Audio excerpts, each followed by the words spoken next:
Good morning from Panhandle Outdoors, America's only daily outdoor TV show. Your source for fishing, hunting, and information for folks who enjoy the great outdoors. Now sit back, relax. It's Panhandle Outdoors. Well, welcome to Panhandle Outdoors. Winston, as you can see, is not here today, but my name is Stan Kirkland, and I'm going to be your host on the show today. We've also got a guest host that'll be here in just a minute. I'll introduce him. Let's first jump into the river readings. Boy, the rivers right now are low. The Apalachicola River at Bluntstown.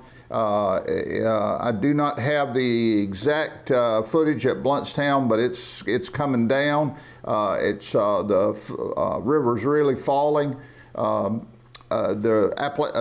Choctawhatchee River at Caravelle is about 3 feet, and it's presently stable. So assuming we don't get any more rain, it's probably not going to be, there's probably not going to be any rise to the river. Interestingly, I was reading last night historically about the Choctawhatchee River, and in 1928, almost 96 years ago, believe it or not, the river at Caravelle crested at almost 22 feet, almost 19 feet above where it is right now. So, of course, that's been almost a century ago. The tides today are brought to us by Kent Forest Lawn Funeral Home. The high tide is right around 3 this morning, 3 this afternoon. So if you're watching that this morning, it'll be a good time to go fishing today, particularly if you're fishing a coastal environment or depending on tides, and I'll get into that a little bit later. But also the low, which we've already had today, was right around 1:30 this morning. So we've already had our low tides coming in, and it'll be good fishing. 1.7 foot difference in tides today, and which is, if you're an inshore fisherman, that's great. And of course, I know we got a lot of people that watch the show that depend on those tides. The weather is brought to us by Gulf Coast Air Conditioning. High today is going to be right in the high 70s. It's going to be right around 79 degrees. The low is going to be in the 60s, high 60s, 67. I remember back early in the spring turkey season was getting down into 40s, 41, but I think we're past that until next year. Clear skies, wind's going to be about 10 to 11 out of the south, southeast. Sunrise was at 6 this morning. Sunset's going to be about 7:20 this afternoon. Water temperature is about 68. Let's take our first break right now.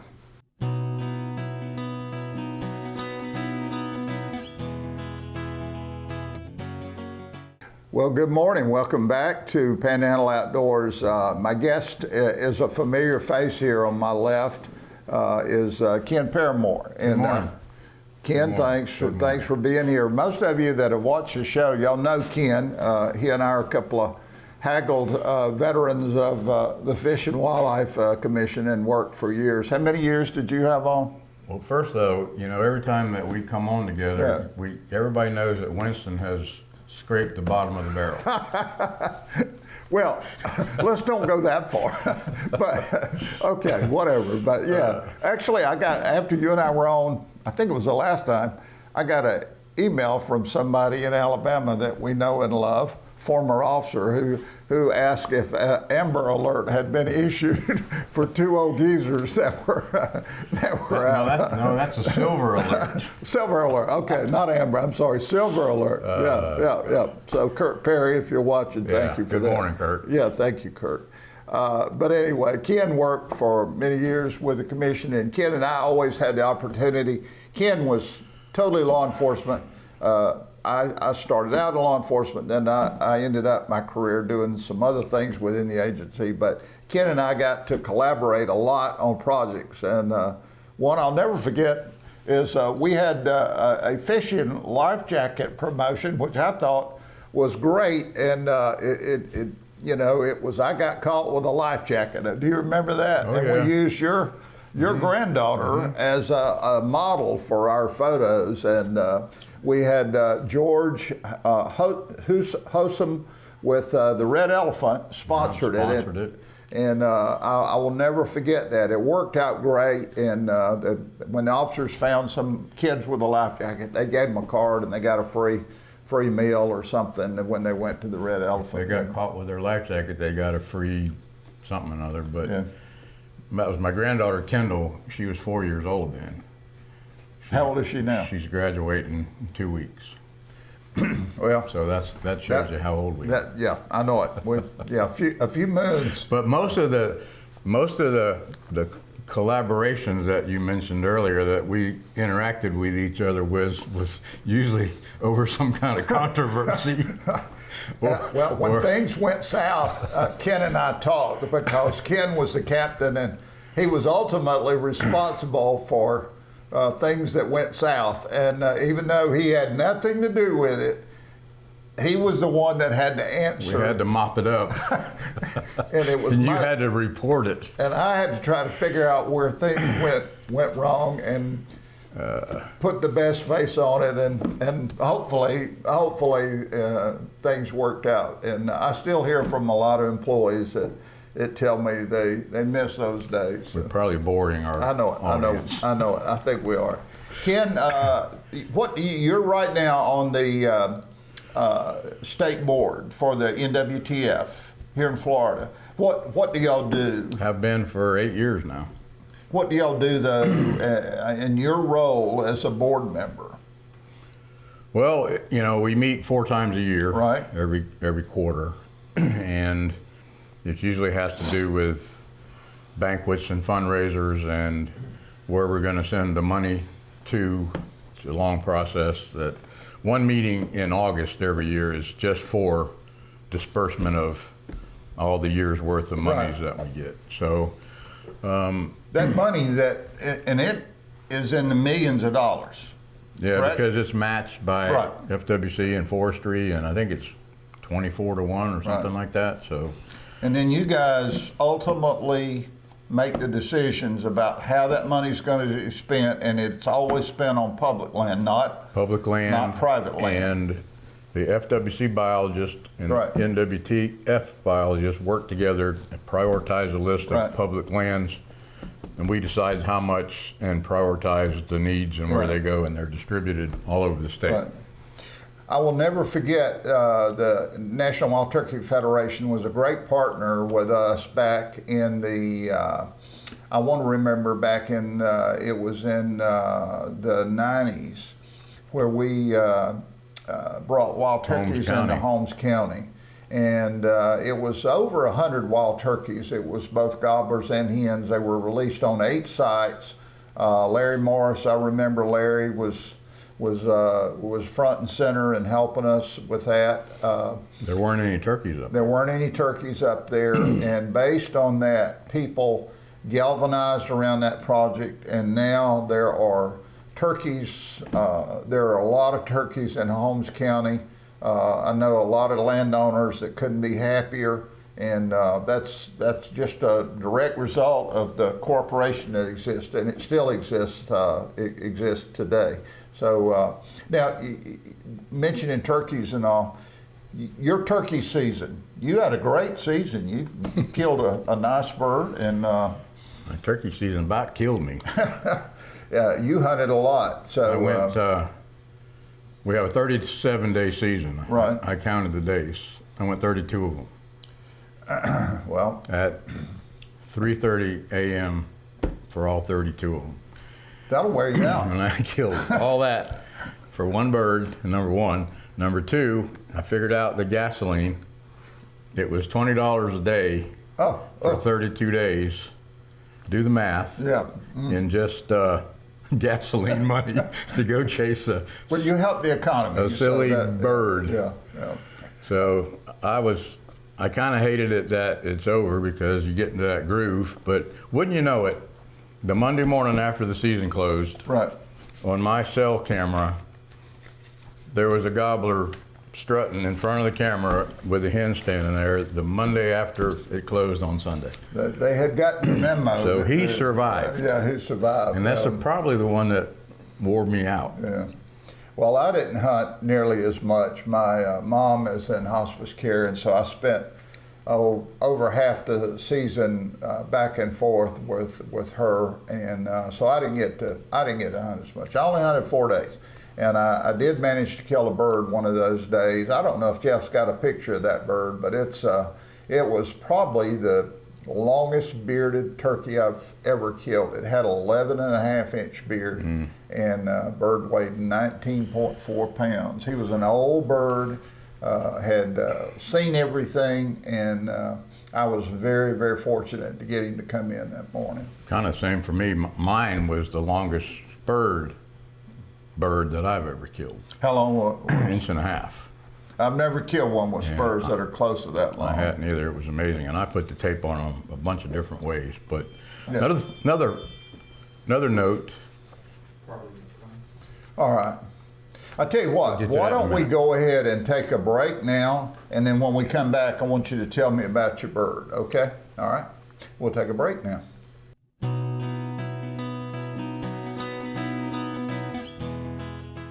Well, welcome back to the show. Ken, you were in the middle of talking about you had killed a real nice bird and longest spurs ever, and I've never killed one with spurs that long.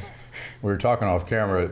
Our audience is probably getting tired of hearing about these turkeys, I know. turkey hunting, but we're going to talk about it a little bit longer. Two things that I did notice I was going to say was this year compared to all the umpteen other years, I never turned on the thermocell once.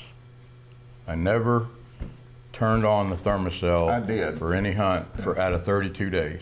Wow. And normally it's every few days. Yeah. The second thing I noticed, I wore a heavy jacket more this season than I ever have for the same amount of days. And I attribute the temperature also had to do with the mosquitoes.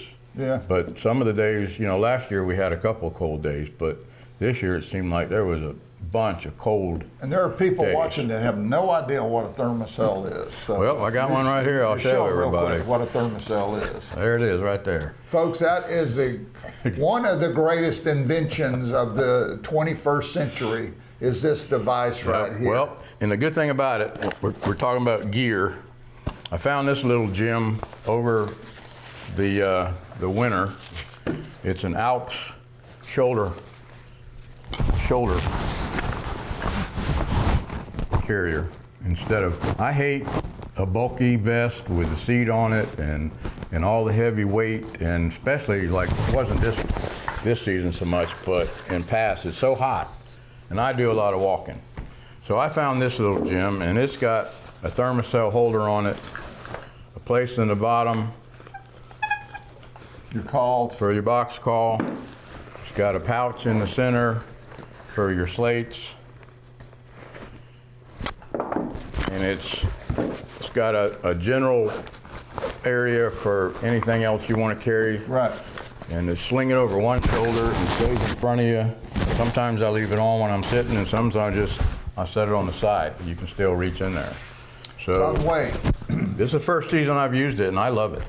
that thermocell works by having a little butane cartridge that you click and it turns on. And that little butane cartridge, as it's burning, is over a little wafer that emits a shield, if you want to call it that, Yeah, that it's keeps. blue. It's blue. You It's can see blue, it in and as there. it burns down, after about 3 hours, 2.5 to 3 hours, it turns white. But that emits about a 15 by 15 foot shield around you and keeps mosquitoes away. Some people tell me it's good for sand gnats too, but I don't know about I that. haven't. You have to be careful with those. If you go fishing, you do not want to use one of those on a boat if you use live crickets, because it'll kill every one of them.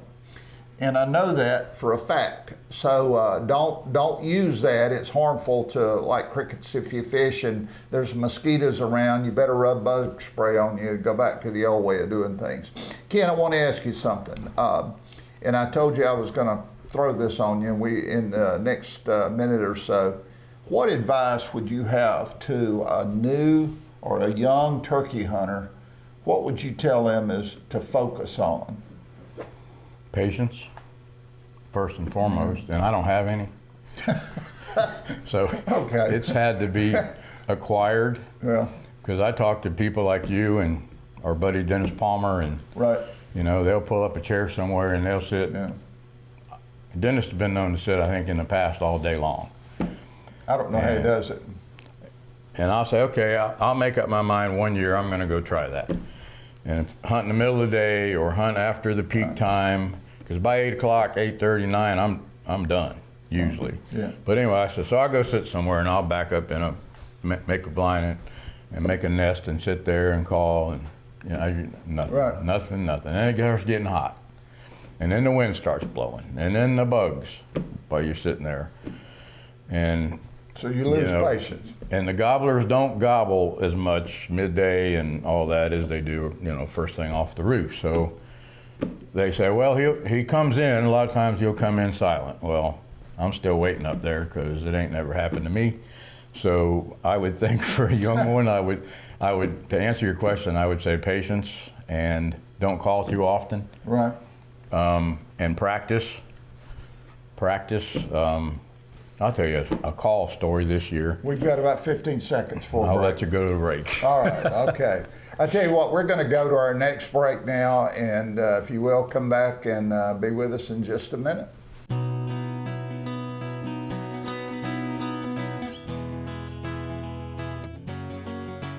Well, folks, welcome back to this last segment of Panhandle Outdoors. Ken, you were talking about things that you could recommend to a young hunter, particularly calls. Give me a synopsis of Practice what. and start out probably with a box call. Right. Learn a few basic Yeah, calls. you can start with the mouth if you want to. I've never mastered one. I don't use them, and I can't use them. I just can never get it to where I'm comfortable with it. I've Right. tried a bunch of them and threw them in the garbage. So when I get one close, I use a push button. Okay. And we talked about that before. Right. But what I did notice, if it's foggy and really humid, and we had a bunch of them Yes, we did. this year, was horribly humid. I had a bird out in front of me gobbling and was set up, and I reached in everything I had, even the slates, the glass, this thing, and none of them would sound right. They wouldn't work right to suit me. When I went to hit them, I knew they didn't seem right, and the humidity. And they were inside the pouch. Right. So that would have been where I would have liked to have had a mouth call and known how to use one good. Well, a mouth call, I actually bought a mouth call a few days before the season, and the bird I killed, that bird did not gobble the first time till 5 minutes after the bird I killed, till 5 minutes after 9. I had been there since before daylight. I killed mine at 8. And I had a deer, I've never had this to happen, I had a deer follow me through the woods, and I saw the deer coming. At first I thought it was somebody, and it walked up to my blind and peeked over the blind at me. And I'm sitting there because all I can imagine is this thing's fixing to start blowing and tell the whole world that there's a hunter sitting here. But the deer starts blowing, it was a doe, and I'm sitting there and I'm frozen. And eventually the deer turned around and walked off. And I'm sitting there going, I'm not believing this. But the turkey that I had moved, and I heard him gobble at 5 minutes after 9, and I killed him at 10:15. I moved. Ooh. And I actually had to move again. I knew he was in a lake bottom, a creek bottom, and there was some stuff there. And I moved and sat down, and eventually I saw him, and I took that mouth call and clucked to him, and here he came looking for me, which was... Back to that patience we talked about. I'd have been out of the woods. I wouldn't even have heard him gobble at 9. Yeah. Hey, anyway, we've lost a lot of our audience. I know. One thing I wanted to mention is for the deer hunters, and I hope you'll pay attention to this. Go online and read everything you can about chronic wasting disease, and this is a virulent disease that is affecting white-tailed deer, mule deer, elk, and it started in, I think, Colorado back in the 70s. It was introduced, and now it is it's in a lot of areas of the country. Recently, I was reading on Google News, that's how I get my news now, but I was reading where there's a story from the Journal of Neurology where 2 American hunters have both died and they believe that they died from a disease called Creutzfeldt-Jakob disease, but it is it is chronic wasting disease in a deer, but that's what the disease is in a person. These two guys both, the only thing they had in common was they both were hunters at a camp somewhere in the north, I don't know where, and they both consumed apparently infected deer. The only reason I say that is you need to read online what FWC has for testing facilities, because there's only been one deer in Florida that's been recovered, and I think it was in the north end of Holmes County, if I'm not mistaken, over a year ago. They've tested over 1,000 animals. They have not found it in any others. But you don't want to mess around with this, because it had never been shown to jump from an animal to humans, but there are stories everywhere now about what's happened with this, and it's really sent a shudder through the hunting community. So make sure and check what FWC has available. I know that in the winter months they've got, or in the context with hunting season, FWC has some facilities, places where you can drop off the heads of your animals.